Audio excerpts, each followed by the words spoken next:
Are you wondering how to truly and effectively implement a focus program at your school? This video answers many of those questions as Ms. Carol Sprayberry dives into her experiences and processes of how to enact a focus program.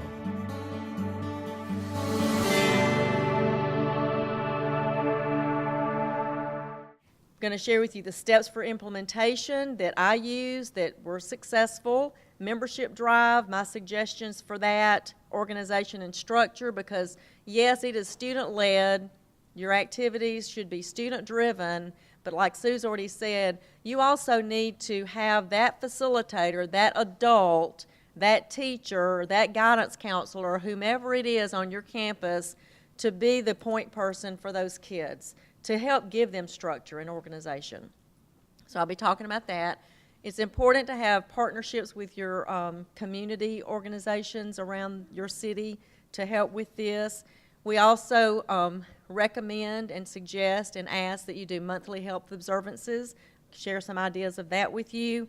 A monthly timeline, kind of the way things can move throughout the year smoothly, and planning ahead for that, and also staying connected. First thing for steps of implementation, know the goals, objectives, vision, and mission of focus. And we have all those, and they're all on our website. So and let me just see a show of hands. How many of you have already been a focus facilitator somewhere, sometime? Okay, great. So we got about 6 in here who have been there, done that. If there's any time you can think of something that you want to jump in and say, hey, I did this or all that, or at question answer time at the end, share those ideas with us, because that's what we are here to do, is learn from each other, network, and share ideas. So if I mention something, jot it down as a memory jogger for you to share with us later. We also have guiding principles on our website that are part of Focus, and I recommend that you be familiar with those and make your students that are involved in Focus and your leaders in Focus be familiar with those guiding principles. We have a website. You've got it on all of your material, and we ask that you register every year.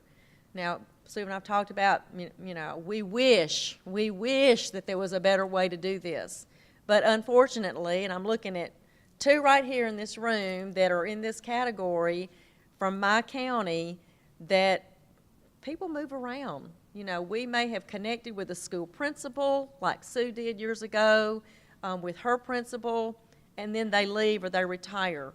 We have a focus facilitator who decides to move to a different school or change jobs in a different school system. So every year it's like starting over for a lot of our areas, because we've lost a principal, we've lost a facilitator, somebody retires that was in that key role, and so every year we're having to kind of start over and reinvent the wheel in a lot of our areas. So we're asking that you register annually on our website. There's nothing hard about it. You just fill out a simple form online, and boom, you're registered. That just gets us updated information about, at this school, this particular school, who it is we're supposed to be connected with, so that we can build that relationship with that facilitator and help you in any way you can as you're trying to implement Focus. Recruit your members in the spring. Very important. Especially now that we're doing our rallies in the fall. We used to do 1 rally at Shockoe Springs every spring in April. So 2 years ago, spring of 2014, when we had it, I think it was, 2016, when we had that one, we asked our facilitators, we always have an adult session for them, what can we do better, help us, we always want to do better. So what can we do differently to make it easier for you? Well, a lot of them said, well, we come to the rally in April, we get great information. Within a month, we lose our seniors because they graduate. Then we hit summer, and we come back in the fall, and it's like starting all over again. We got new kids. We've forgotten what we learned in April. So we would love to have a rally in the fall. Then we can take what we learn and go back to school and implement it that whole school year. Made sense. So we started doing that. Therefore, but I always recruited mine in the spring when I was a facilitator. Get your new students go through your membership process, your recruitment steps in the spring, get them all there, and then and get your officers, and I'll talk about that in a minute, get them all set. I always had a meeting in July. I pulled all my leaders together, and we had a meeting, and we planned the whole year. What we wanted to do each month, what we wanted to focus on, what we wanted to, the speakers we might want to engage to go ahead and get them lined up. So we had a summer planning session. When school started, we were ready to hit the road. And now that where rallies are in the fall, when school starts, you've got to get travel permission forms turned in, you've got to get a registration fee, you've got to get a bus request. You know, there's all these things to check off on top of starting school, which is hectic anyway. It takes about a month to kind of settle things down. So I'm just saying, recruit your new members in the spring. Organize them with officers and committees, and I have a slide to show you how I organize my focus students. Publicize and promote your first focus kickoff activity. Every school year you need to have some big whammo, something to engage those students, to want more to be involved, to want them to realize what your purpose is, what you're doing for your campus, and so that you have support of the kids, support of the faculty, support of the administration, because a lot of what Focus does, you need everybody to be on the same page, to be very supportive and not naysayers and not gripers and complainers about it. So you need to engage that first focus activity, kick it off, have a strong activity. Conduct monthly health observances and prevention activities, participate in rallies and activities, and document. So you mentioned recognition. That I had gotten School of the Year for 3 years. We're kind of doing something a little bit differently this year. Instead of School of the Year, we're going to have that person, that facilitator who makes a difference award. And so kind of a little bit different angle. We were giving $500, $250, and $100 first, second, third place winners. We're going to give $1,000 to that one facilitator who is making a difference on their campus. And so she'll probably talk about that in more detail later. Membership drive, again, in the spring. Students in grades 7 through 12. And, you know, a lot of schools have middle school and high school in 2 different buildings, locations. Sylacauga does. So you may have a focus at your middle school, but then when those 8th graders transition to high school, you might have to have a membership drive for 9th graders once school starts, or if you've got an active focus group at the middle school, those 8th graders can just come right on up because they've been recruited at the middle school level. So whatever works for your campus, but involve those younger kids. When I first started it, like Sue said, I only included 11th and 12th grade because I thought they had to be that mature, you know, high school student that, you know, I knew their standards, they would be good role models, yada, yada. But then I started having 10th and 9th graders saying, but Miss Sprayberry, I would like to be involved. Well, you know, you put them off, and then they start doing things you wouldn't want them to do, and then they don't have that interest anymore. So we began with the 9th grade and 10th grade, and now we've got it at the middle school. And the younger you get them involved and buy into what Focus is trying to teach, and with prevention activities, the more students you'll have to stay with you and be a part of it. Selection process can vary. You can decide on a cap on your membership. You know, you can say, well, I won't take over 50, or I want to keep it at 25. Or you can say, the more the merrier, however many want to be a part of it, let's take them all and let them be a part of it. You can have requirements. You can have commitments that they have to buy into. I do recommend diversity of your students that you want to get involved, and there are a lot of ways they can serve. When I get to the committee structure, I'll kind of explain that. Application forms are available on the website. We have a very basic, simple form that is not like 5 or 6 questions for the kid to fill out. And then we have one that is very detailed, getting more information from them that would be more of your peer helping type of student or program, or those that are going to be more involved with peer help him. Also on the website, we have our guiding principles that I've already mentioned, a commitment contract, and a pledge of confidentiality. Those last two are very important for your focus students to sign. The commitment contract, and when we look at it, it's just basically saying they are committed to what focus is supposed to be about and that they will adhere to those requirements. Confidentiality, when they get into this program, and you saw the slide where peers talk to peers first, they do that. So if they know, Jane Smith is a focus student and maybe I can go to her and share what's going on at my home and I, don't know how to deal with it, Jane Smith has already signed her pledge of confidentiality that she will not divulge what some other student shares with her, understanding there's that gray line that if she gets to that point of, I need to get an adult involved, then Jane Smith, focus student, knows that then she needs to go get a guidance counselor or a teacher, the facilitator, focus facilitator, or somebody else to help with the intervention with this student's problem. So a lot of good stuff that we teach them to prepare to be adults. Organization structure. You can either select, you can elect with your other focus students, or you can appoint officers and chairs, and these would be your executive committee. And this is the way I structured focus at Sylacauga. I had a president and a vice president, a secretary, treasurer, and committee chairs. Those were the key ones that were the leaders of focus. Those were the ones that met with me in the summer. Those were the ones that conducted the meetings, the monthly meetings, and anything we had, activities that we had going on, those were the ones that got the committees going and ran it. And they all did it. I did very little. I stepped back and let them take charge because they know what they want to contend with. And like one year, we had focus since, like I said, 2005, and I don't know, 8 years later, 7 years later, we had seen statistics and evidences go down with a lot of the issues, and I'll talk about the YRBS in a minute that we did. But pregnancy hadn't gone away. I mean, there were still girls walking the hall who were pregnant. And so for a whole year, we concentrated on teen pregnancy.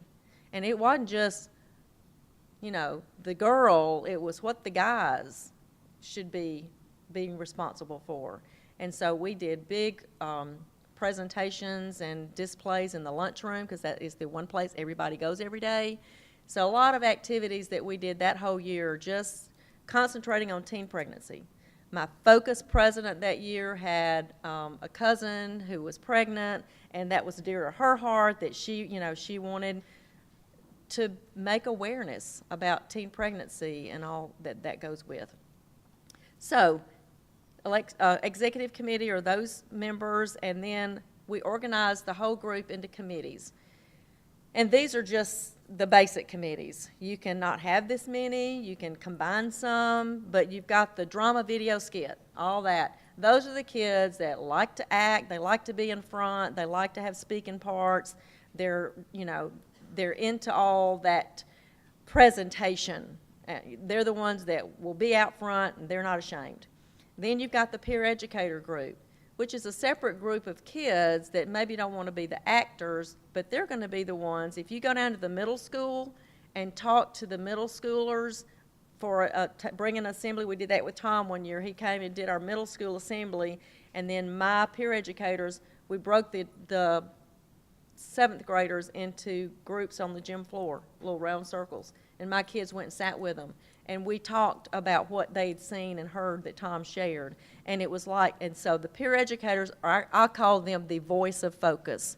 They were not afraid to talk and to share and to be that up front, face-to-face, leading assemblies, leading small group sessions kind of student. And then you've got the public relations / publicity. Those can work together.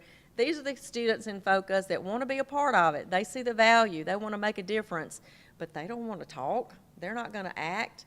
Don't put me in front of a camera. Don't give me a microphone.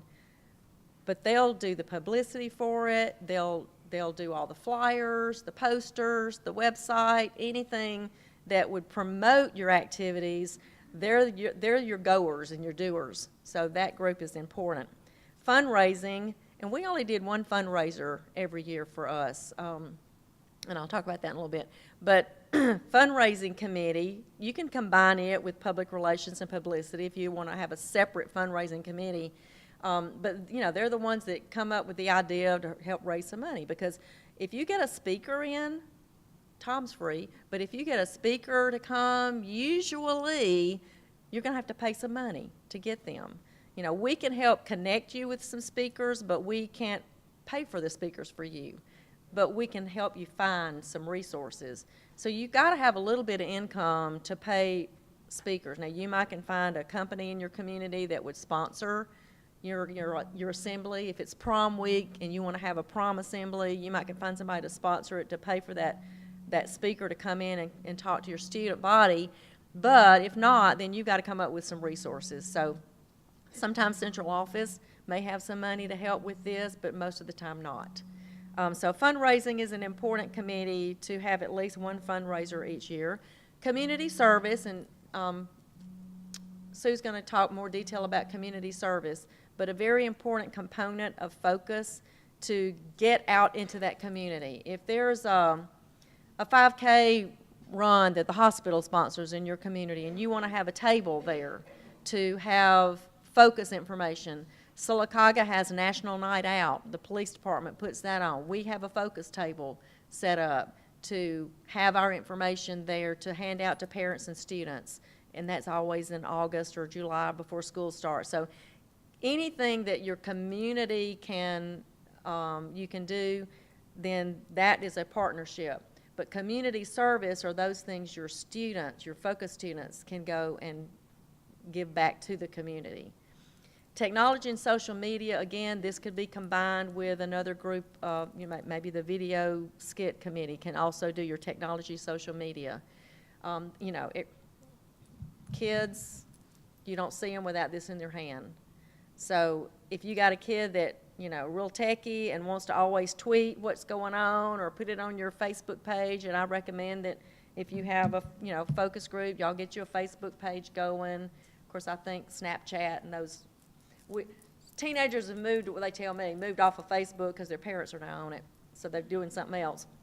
But they know. So get you some kids involved with that technology, social media group, and let them be helping with that. And your school website. Make sure that your school website covers your focus extracurricular. Have it listed. Most school websites have in the navigation bar, clubs, organizations tab that lists all the other clubs, Key Club, all those clubs. Let Focus be one of those, and keep it updated. Make sure that your officers are current ones, and that if you're doing monthly observances, what they are.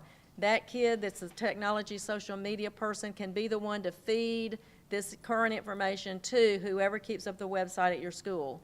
So anything that you can do to get the word out, get the community aware, your school community, your city community aware of what you're doing will always help, because you're going to need partners. You're going to need other folks to help you pull off what you want to do on your campus.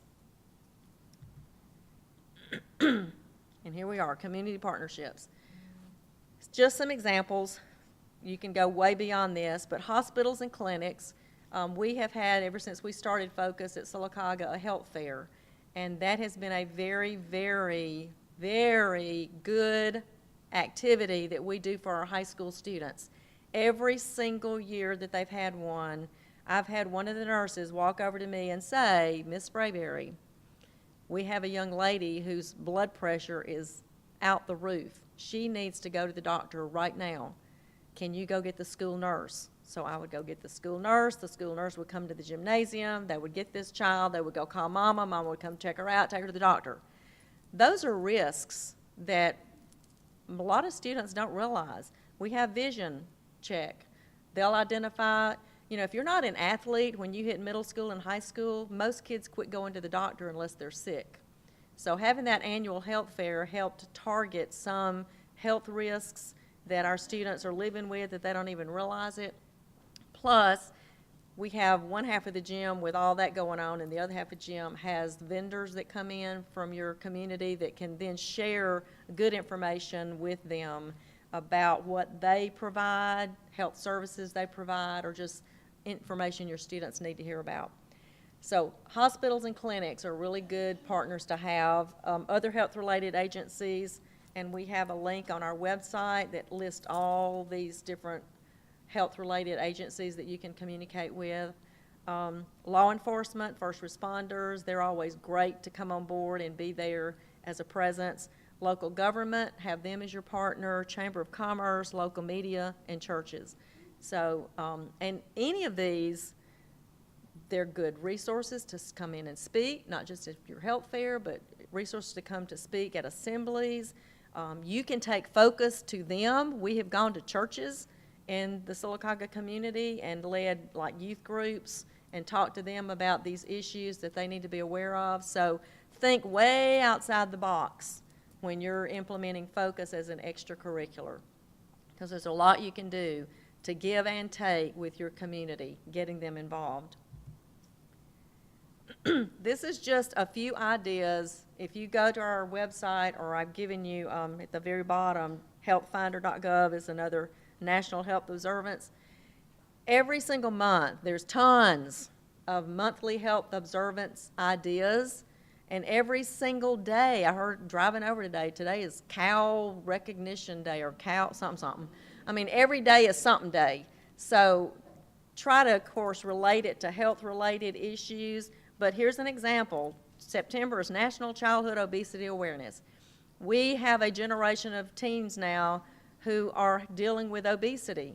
And when I was in high school, which was a long, long time ago, but when I was in high school, we had PE every year. I don't know how long ago, y'all may remember, so you may know, when the State Department of Education cut it down to 2 units of PE. Well, again, if you're not an athlete, when they got passed, and I think one of those units now only has to do 1, in the 10th grade year it's health/driver's ed. So really 1 unit of PE, and Sylacauga is on the block schedule, which means they get half a year. They get 3 months, 4 months of physical education, and then that's it. So, and you know, everybody's eating fast food, just foods with preservatives. I mean, you just add it on and on and on to what's a problem. So that's a good awareness month. October, everybody's heard of Red Ribbon Week, Say No to Drugs. That's always around the 3rd week of October, so most focus schools really hone in on that. November, American Diabetes Month, Great American Smokeout, Suicide Prevention, Walk Out of the Darkness is November 5 for this coming up year. So again, just some ideas. December, we do ask, because we're funded through the HIV Division of Health Department, we do ask that you recognize World AIDS Day. That's always December 1. And you can do a big thing, you can do a simple little thing.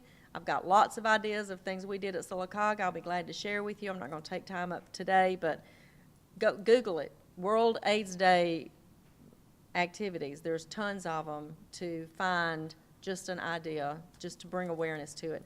January, National Drug and Alcohol Facts Week is the last week of January. February, Teen Dating Violence Awareness. March, Nutrition Month. April, Alcohol Awareness, Sexual Assault Awareness. May, Mental Health Month, and we've already talked about that. Our #1 issue with teens was anxiety, and Teen Pregnancy Prevention Month. So those are just some ideas for health observances. Idea for a timeline: July or August, meet with your executive committee and plan for the year. I've already mentioned that. September, your Focus Kickoff Assembly, and attend the Focus Rally. We do have a rally in October. We're offering one for the first time down in Andalusia, but that's not close to where most of you would be living. So your closest one would be Shaco or Tuscaloosa at the Bryant Conference Center, and those are in September. October, Red Ribbon Week, I've already started mentioning, and then begin planning for World AIDS Day. I mean, you will have planned for it if your executive committee meeting before school starts, but now you get all the Focus kids involved planning for World AIDS Day. November, Out of the Darkness Walk and finalize plans for World AIDS Day and do a monthly helps observance for November. December is World AIDS Day. January, plan for the health fair. And again, you should have already begun making plans for the health fair. We have a whole section in our implementation guide about planning a health fair, and that's going to be discussed later today. So these are things that you can do a little bit all along, and it's not whamming you in the face. February, fundraising activity for next year and finalize your health fair. And then March, have your health fair. That just seems to be a good month. Work it either right before spring break or right after spring break, however spring break falls at your campus. April is typically prom month, so do your prom assembly then and do your membership recruitment for next year. And then May, meet with your new focus members. By May, you've recruited, you've got your new members in place. Meet with them before school's out, so you know who you got coming back, and you can get them energized and excited, and maybe have the travel permission forms, anything like that to get them ready for the rally, so when school starts, you're ahead of the game, getting ready to go to the rally, and at least make them aware of how much the cost will be and the date of it so that they can make plans to attend. Stay connected. Sue's already mentioned our Twitter, Facebook accounts. Make all your events very out there. Make it so that we're always liking what you do. And include focus on your website under extracurricular. I've already told you about that. Any questions before I show you a little bit about the website? Yes, ma'am. $25 for the student to register. I think the deadline, September 5? The week before. And then it's $30 after the deadline, and then for an exhibitor, it's $35. Yes, 25. Mm-hmm. That includes a T-shirt and lunch and materials that you'll get. Any other questions while I'm pulling up the website?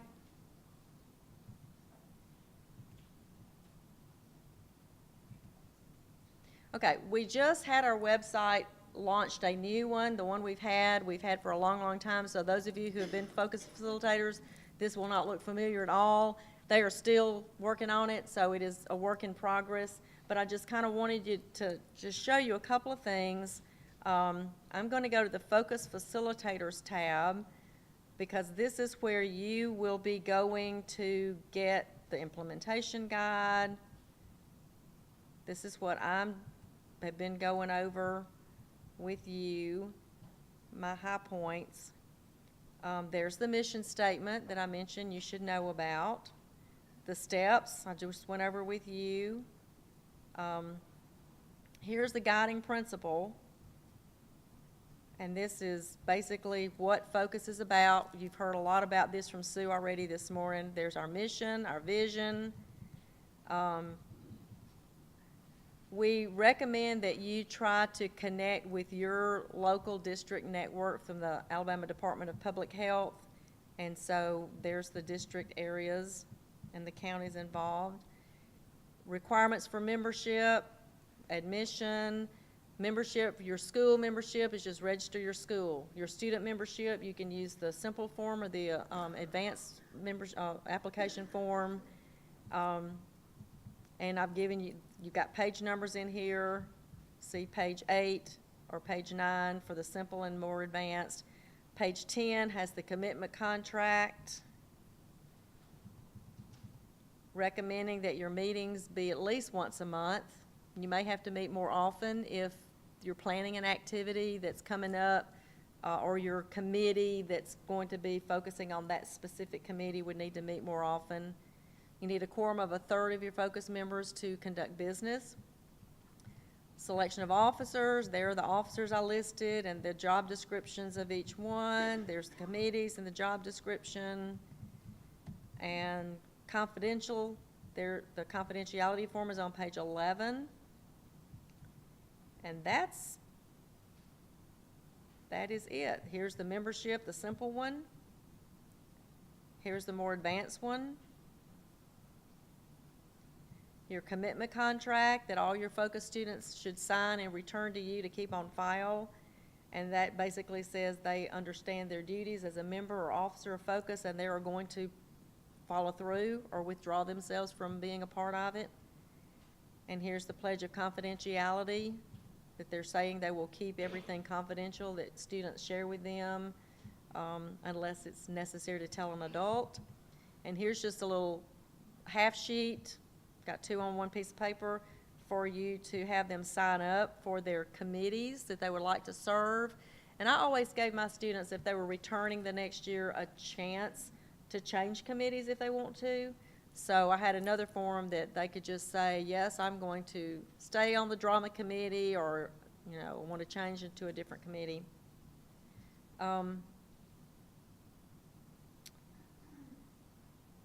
Also, here is a, this is the one I was talking about. This is my returning members. I'm saying, do you want to continue being with Focus? And they say yes or no. If yes, do you want to stay on the same committee you served on? If they say yes, that's fine. If they say no, I'll give them a chance to pick one. And again, they're pledging that they will. And I did this, now you don't have to do this, but I did this at Sylacauga because I wanted my kids to walk the talk. They can't stand up in front of the student body and talk about abstinence from whatever, and then everybody knows what they do on Friday night, Saturday night. So mine signed this pledge that they fully understood what they're supposed to be, living it out. This is a congratulatory letter for those members that are chosen if you're doing a selection kind of process. And this is one that says, we'd like to thank you, however, membership slots were filled, blah, blah, blah, whatever the reasons you can. And all these are in Word, so you can, on the website, so you can adapt them to you, put your school name, whatever you, change them up, it's now yours, whatever. And then I had a roster to keep up with their attendance for each month that we met, just to make them accountable, realize they're supposed to be there. They knew somebody was checking attendance. It was always the secretary of Focus. That was their job, to check attendance. Also, the YRBS is on your Focus Facilitator page. This is the same website that Sue took us to earlier. And there are certificates on here for participation, outstanding leadership, conferences. Today's will end up on here after we get through with today's conference. And here just some more prevention activities. I think you're going to get that copy when you leave. So lots of resources for facilitators. I think helpful links under the resource tab. These are just a lot of the agencies that we are partnering with, or we are sharing with you their websites to get free information. Just whatever is out here. Some of these we've had as speakers before at our rallies. So lots of good information on our website, but like I said, it is still in progress, so it may not look exactly like this the next time you visit it, but it's pretty user-friendly. Participating schools. Show them right there under events, if they want to register for the rally, go to events. Okay. Let them see how to go there. It's not going to jump out at you when you go, just open the website, and then you can register for it. There are 3 pictures showing the locations. This one is in Tuscaloosa. That's the Bryant Conference Center. It's September 12. You just click here to register. There's the one in Talladega, Chaco, and there's the one in Andalusia. So let's just say we're going to register for the Tuscaloosa rally.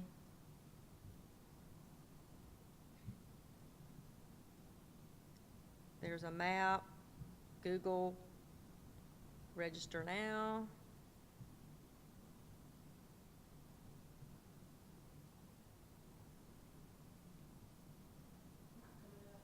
It's thinking. It may not come up. I couldn't get our Google slide to come up through Google a while ago. So anyway, easy to find.